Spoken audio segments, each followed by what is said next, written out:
everyone. Welcome to Fast Track on Herald Global. I am Saimik Sen. Joining us today, a very senior neurospinal surgeon from Lilavati, Dr. P.S. Ramani. Fake entertainment.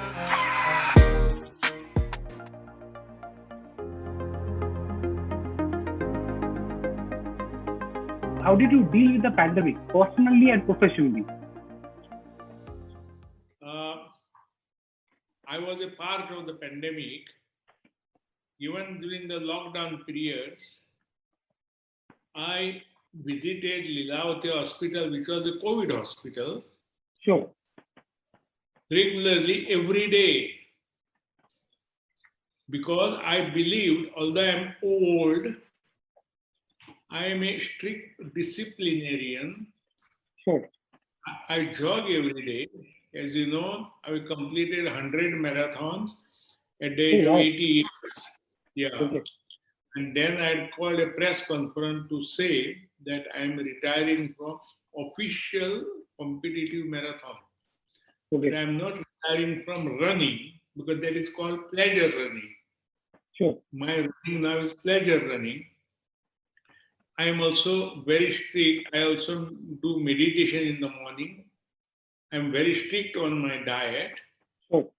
So meditation, exercises, and diet, these three things keeps everyone fit.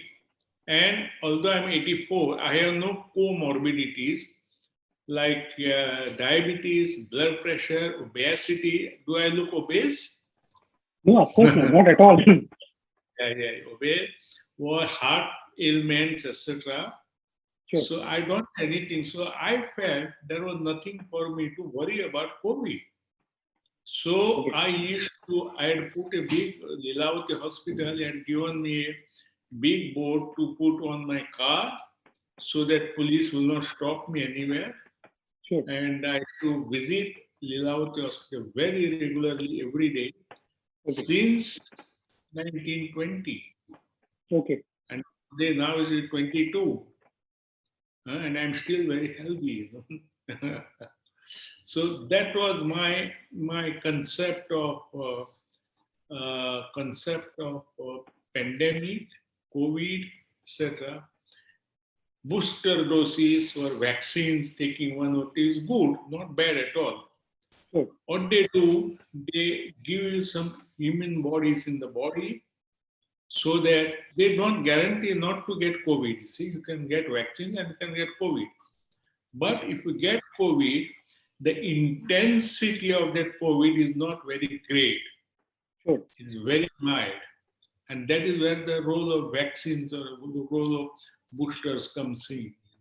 Okay. But if you are healthy, no comorbidities, your diet is good and everything, I don't think you have to worry too much. Most of the time, all our death rate and mortality that you see in the pandemic is all related to the people who have got comorbidities. Okay. Basically, see, it is the comorbidity which kills them, not the COVID. But because he has got COVID also, the label for him goes as COVID because here the body has to be disposed as per the protocol of the COVID, etc., like that. Okay. I know a very good friend of mine who had COVID and he was admitted to the hospital. He was talking to me, eating food diet and everything. And Sure. suddenly in the evening, he got a heart attack and died. Okay. Okay. He died not because of COVID, because of heart attack. Okay. But because he had COVID, he had to be labeled as COVID patient. His Okay. body has to be wrapped in the bag and had to be quickly disposed of. Okay. So this do happen. One has to take care of that, and one has to understand all these issues related to so-called pandemic or COVID. Even the same story is in the Omicron. By this time, many people, particularly in India, with large number of people having a double dose of either co-vaccine or Covishield, Sure. the intensity of Omicron has not been all that intense. And although we see in the paper mortality, people dying, etc., the percentage of mortality is much, much less. Much less, yeah. Your journey from Goa to England to Mumbai. Can you take us through your journey? How was your experience? If you can tell us something about that. It was actually from Goa to Mumbai to England and back to Bombay, like that. Oh, okay. Yeah, because I studied up to, at that time we used to call it SSC, 10th standard or whatever it is. Sure. No, I think it is 12th standard at that time, SSC we used to call that. I studied from Goa, and then there was no further education in Goa at that time except Portuguese. So we had to migrate either to Bombay or Belgaum or Pune. These are the three basic stations where we could migrate at that time. I preferred to come to Bombay. In Bombay, then I did my medical graduation, post-graduation. Okay. But I was not very, very happy. I had to learn more. I had to establish spinal surgery in India. And for that, I had to get some more lessons. So I had to go to England. So I went to England. All these things, all by myself, no help, monetary or otherwise, or guidance, nothing. I had to find my own way, either to Bombay and then to England also. But everywhere, whatever I did, there was a certain amount of work ethics, dedication, and spirit to fight. Sure. These three characters I proceeded in my life towards, because I had a definite goal to achieve. That was possibly God-given gift to me, I would say. How did I, in young age, develop this such a ambitious projects to develop non-existence neurospinal surgery in India, which was not existing there. How did I get that idea? I said, that may be God given. But I had those concepts in my mind, and I had to proceed further to England. In fact, during summer vacations, I still remember in my medical career, I never went back to Goa to see my parents or anybody. I was a friend of the anatomy department. When there are plenty of dead bodies, I used to go and dissect their spine. I feel very proud that even now, some of the specimens that I dissected, they are still in the museum there. Like, yeah. So I had made friendship with the boy there looking after this body. And I had to tell him they get me a suitable body. And I used to sit there alone. I did not worry about anything. Well, I was not afraid. And I used to dissect the spine because I was somehow or other crazy for the spine. And that is how the things went further. Three principles I use, as I said: work ethics, discipline, dedication, and spirit to fight. Sure. In many parts of the world, you're recognized as the father of neurospinal surgery. Tell us something about your research and innovation in your field. When I came back from England, in fact, there was no need for me to come back from England. I had a big office, 2 secretaries, and everything I was working. Sure. I was very, very happy, but I had a mission, as I told you earlier. I had to come back. I had to be with my own people and give my service to my own people. That was my motto right from the beginning, right from childhood.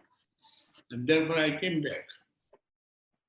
Having come back, I realized then when the spine is broken, when it is unstable for any reason, there was no definite way how to stabilize it. So I had to work very hard and evolve a technique called a PLEAF technique to stabilize the broken or unstable spine. But to do that, I require a lot of bone. Normally, the hip bone, the big flat bone on either side, is a good harvest for taking out the, but there is a limit how much bone you can take out from there. So finally, I had to get colleagues coming from America, Hawaii particularly, and they helped me to establish a technology in Sion Hospital in Mumbai, ITMJ Hospital, but popularly known as Sion Hospital in Mumbai. Sure.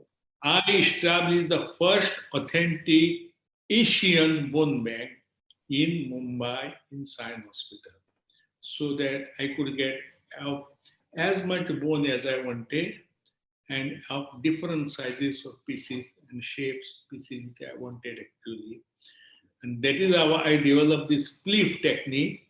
That's why many parts of the world, my friends, my colleague called me, they did not call me Dr. P.S. Ramani, they said Cliff Ramani. Okay. That is the first. And after that, there was no ending. I developed lot of techniques in the spinal surgery because it was not existent at that time. And then I had to develop implants, how to stabilize the spine. Sure. So I had to make friends with the surgical companies who are good, not all mediocre people. They must have an engineering department so that they can exactly what are my ideas put into actual shape and make. Having made the implant, then they had to make the instruments, how to put them inside also. So I got instruments on my name, I got implants on my name, I got the operations on my name, everything. That is how people recognize me as the father of neurospinal surgery in India, and giving respect to me. My birthday, that is 30th of November, has been declared as the Neurospinal Day, and which is being celebrated in many parts of the world that day by holding a program. What type of program?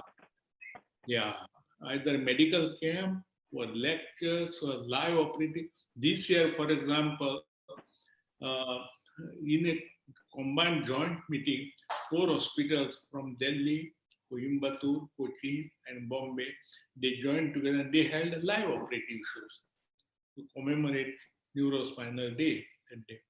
So people are also very enthusiastic, and they hold otherwise a lot of public awareness program on spinal surgery also, which gives me tremendous happiness to know and see it. Being a native from Goa, what is your contribution towards Goa itself? Very, very important question this is. What is my contribution to Goa here? See, when I was coming back from England, it was my desire to work in Goa and serve the people of Goa. At that time, we had a system of the central government called a pool officer. Pool officer means we could apply to the central government telling that I am specialized abroad, I want to come back, and I want to work in this hospital. So central government paid 1,000 rupees per month. And you could work with that salary for 1 year. After that, you have to find your own sourcing. So I opted to go to Goa. And when that application went to Goa Medical College in Panaji, he was surprised that well-trained neurosurgeon, neurospinal surgeon coming from England, they want to come to Goa because there are no neurosurgery or spinal surgery department there. So I went there, I started working there. I think I worked there for 4 or 5 months. But by that time, when I came back to Mumbai, there are 3 famous medical colleges in the municipality. I'm trained at Nair Hospital. So Nair Hospital, KM Hospital, and Sion Hospital. All the deans of this hospital were my teachers at Nair Hospital that time. So everybody says, come in, So finally, I felt that Sion Hospital at that time did not have a neurosurgery or a spinal surgery department. So I said, this is a green field for me, so where I can start and develop, and I feel very proud. By the time I retired from the Sain Hospital, I had established a internationally renowned, very big neuro and neurospinal surgery department at Sain Hospital.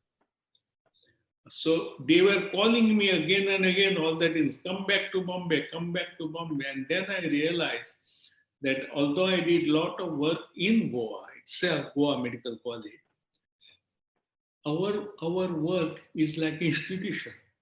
You understand, just now also I was showing to my colleagues here, when I work in the operation theater, it's a teamwork. We require a team. And you require a lot of paraphernalia. For example, now when I'm working in Lilavati Hospital, I got a microscope, operating microscope, which costs crores of rupees. Okay. It is called one word, but when it is live, the whole operating room gets filled with that microscope. There are a lot of gadget to it, three-dimensional gadget, and this gadget and that gadget and C-arm. All this is a part of that microscope. So to work all these things, you require not only your own doctor, but you require a lot of technical team, which was not there in Goa. So I say, no, I must go back to Bombay, but serve the people of Goa. So what I did, I came back to Bombay, started working in Sain Hospital, but every year, 3 times in the year, I used to go to Goa and hold free medical camps. I used to see people. Those who are deserving, I used to call them to Sain Hospital.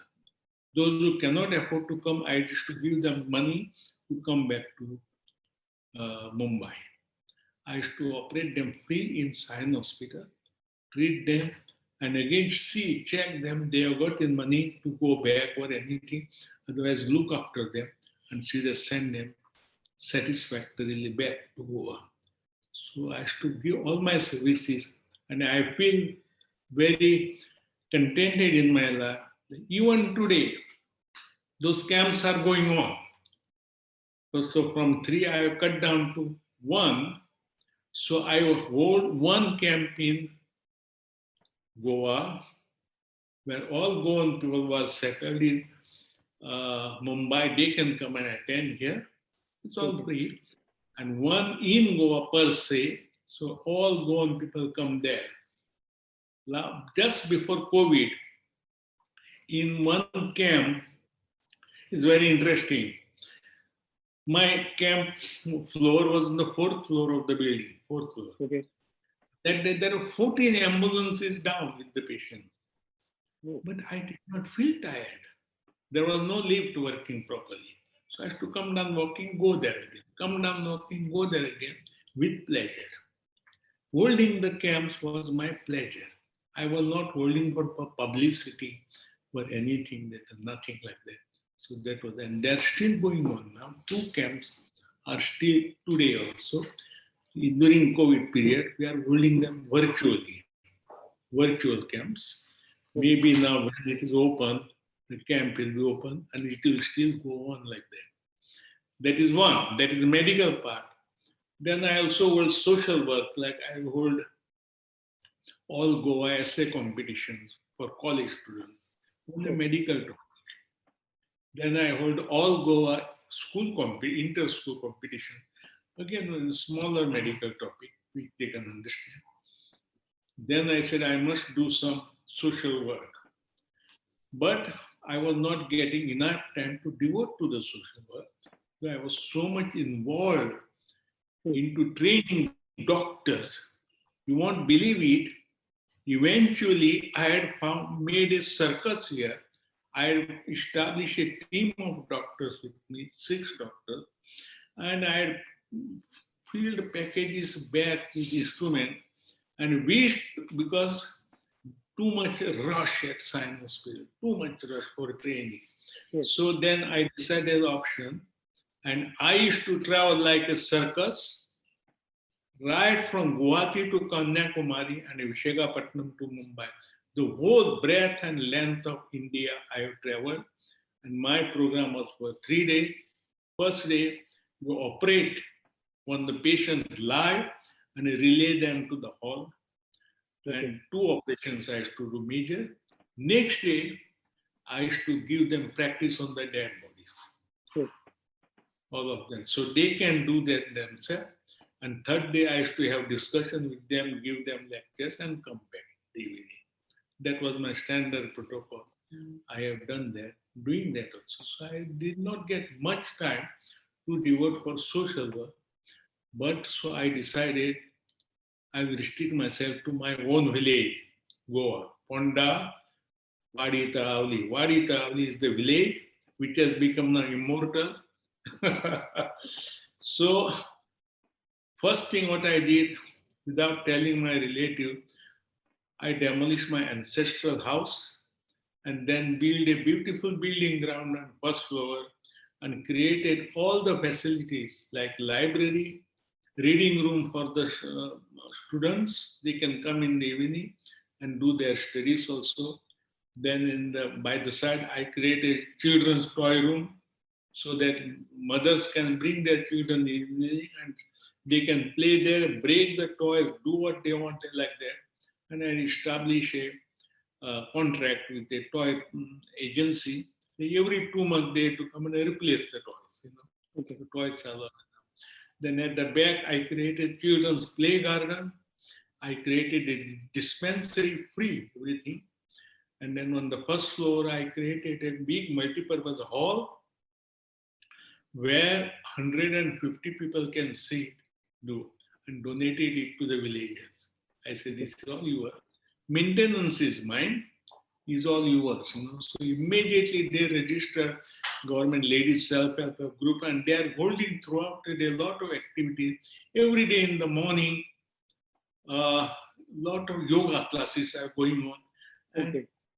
throughout around 24 hours, it is active hours, whereas in the villages, most houses are falling down. And the so-called their owners, brothers, they are spread in the cities. They don't want to waste money in repairing their old house. Whereas my house, all the time active. You can hear the sound, you can hear the music, they're coming, because people can hold birthday parties, small children, this, that. Then I built another building and created first-class gymnasium. Okay. Young people training in the gymnasium, have won there, what is called Shri, Shri this, Shri that, like the bodybuilding contest. They hold it, still going on very effectively. Then I built another badminton court,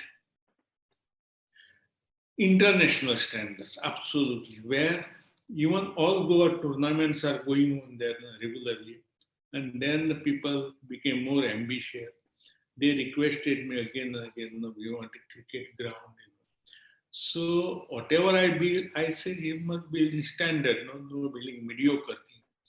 Sure. So finally, Goa, as you say, is all up and down. There is no flat land in Goa. So I had to cut a top of one small hillock and create an international size cricket ground there. Okay. Which, and it is lighted also. So it looks so beautiful at night time also. 365 days, I believe, cricket matches are going on there now. It is all free for them. Okay. So all these facilities, I appointed staff. So to the tune of about 15 or 16 staff, I appointed, which I maintain. For them, it is free. All Goa. Now even there are teams coming from Bombay and other parts of India to play matches there, competitive matches. Sure. And then I had to build a pavilion there with change room for males, females, all these things, everything.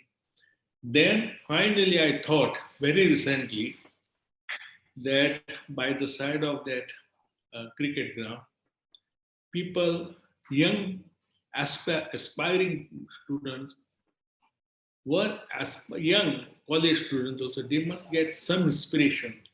Sure. So all my concepts, all my innovations, I built a museum there. Okay. Which was inaugurated by the Chief Minister only last year. And that museum has become a very, very, if you get time, you can go on the YouTube, and there are these in Marathi and in English, two versions separately, Dr. Ramani Museum in Goa Okay. there. Okay. So seeing all my social activities, the government of Goa could not help naming that road after me while I'm living still. So I feel very happy that my road that going to that village is called Dr. P.S. Ramani Road.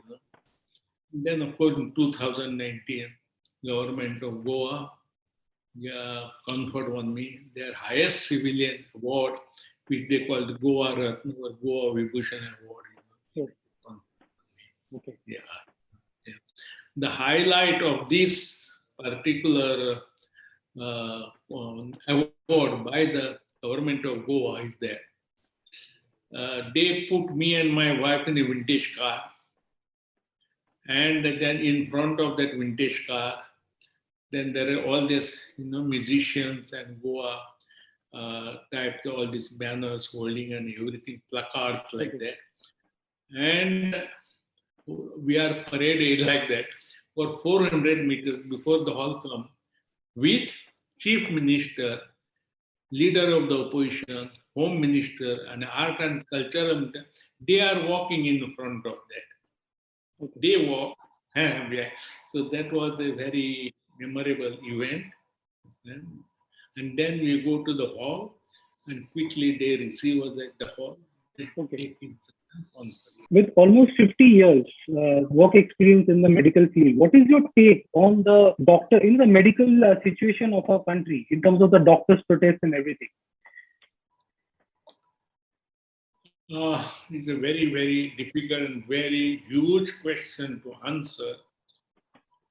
Looking at the positive side, I feel extremely happy that people like me have worked very hard throughout the life to create some credibility into the medicine, and therefore today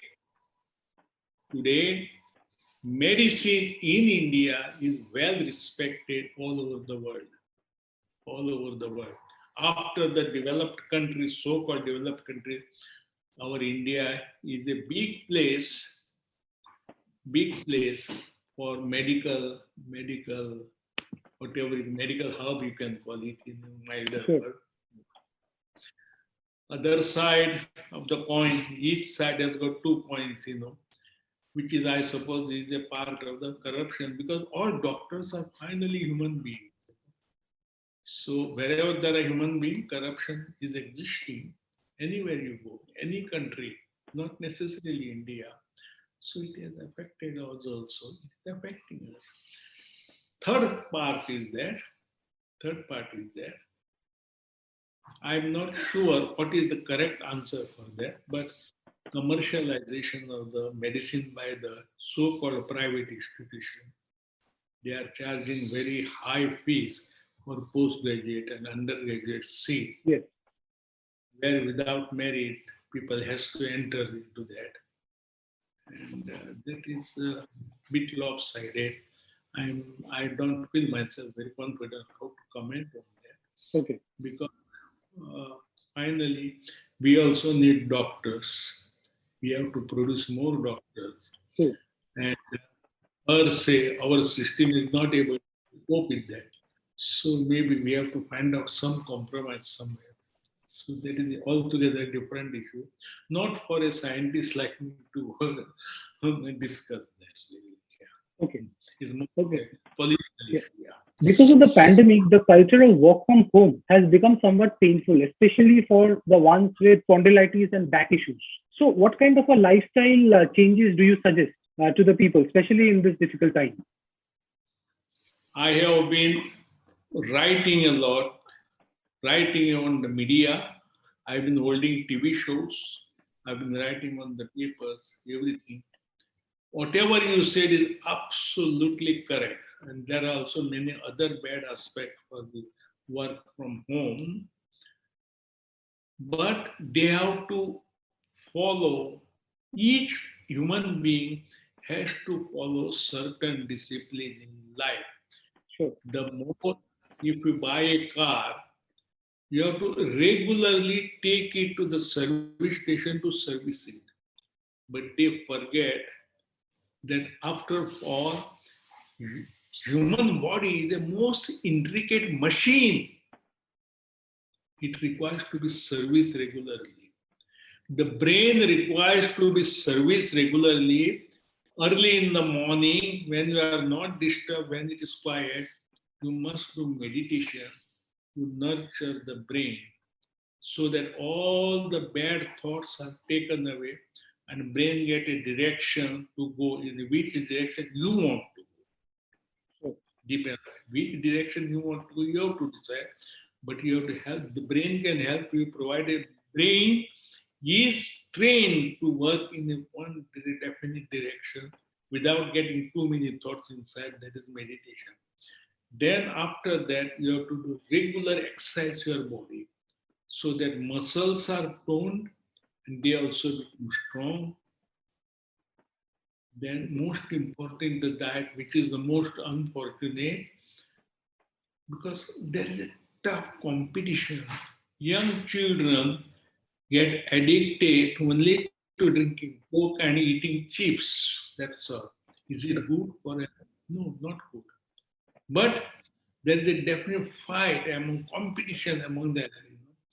I was a very poor boy, and even spending those time 2 annas or 1 anna on a cup of tea was too much for me. But now my granddaughter today go to Starbucks and something, oh, we had nothing, just a cup of coffee. How much you spend on that cup of coffee? No, I took coffee only for 400 rupees. My friend took the coffee for 375 rupees. This become norms for them to have a cup of coffee for 400 rupees. So this is who is responsible for this? Who has to look after it? Once I was in a training in Sweden, and there you found that in the morning 4 bottles of milk came at the door, and they were vitaminized milk. They felt that these children particularly must get a vitaminized good milk for getting good strength and good immune bodies into them. Such thing never happens here also. And whereas life has become very commercially competitive, and commerce get people addicted to the wrong habits.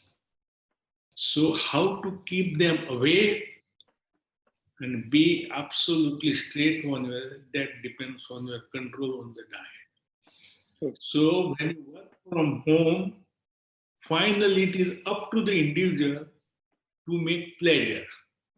Wherever you are working in the office, but here to make it a pleasure is up to you. If you follow these 3 or 4 principles of training the brain, training the body, training the mind, your attitude, and diet, most important. If you do, you can be happy in life, even working from home. Okay. Okay. So you're a native of Goa, and there is an upcoming election in Goa that is coming up. There is too many new parties entering the fray. So what is your take on that? Somebody had commented on the paper that Goa elections have become IPL, More money can buy the players, So it is a political question you are asking me. I'm not a politician. And I would not like to answer that question. My last question to you. What is your advice to the youth around the world? Youth around the world is my pet question. I always talk to the youth, address the youth, and tell them that, give them this message that always have a aim in your life. What you want to do. If you don't have the aim, come and see my museum, and you will find your aim. Find out the aim, and then work your goal towards the aim if you want to remain happy in life at the end. Money is not everything. What the average man expects, he expects to get educated, to find out a good job, get a good money, get a good car, get a good flat, get a good wife and two children now, two children, and then he feels he's satisfied. No, that is not satisfying. These are the necessities of you and your family that you are obliged to give. But for your mental satisfaction, when you become old man like me, all these qualities that I mentioned do not give you satisfaction. For your mental satisfaction, you must do something service for the public. You must behave with humility. You must gather people around you. They are your real capital. If you can achieve to do that, you will remain happiest person on this earth, and when you die, you will die with happiness, not with misery. That should be the aim of the young generation. I address them, and this is the message I want to convey to you, so you can spread this through your magazine. Sure. This is the message they should take. That have an aim in your life and pursue in that direction to achieve for that aim. Sure. Thank you so much. It was lovely talking to you. I wish you all the best. Thank you.